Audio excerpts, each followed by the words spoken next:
что такое доброта, что это такое доброта. И увидеть нельзя, и нельзя потрогать. Доброта это когда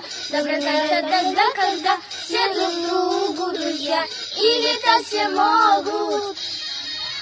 Девочки, мальчики, сладкие Америки, они большие башмаки, это барбарики, сладкие маленькие,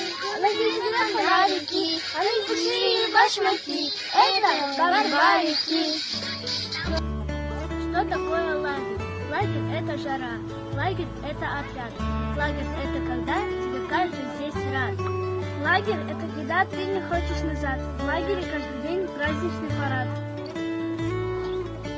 Мы смотрим в глаза друг другу и чувствуем крепость плеча. Как здорово, что всю смену мы жили как будто семья. Сегодня наш круг теснее, мы можем все разом сказать. Мы стали друг другу роднее, чего же еще нам желать?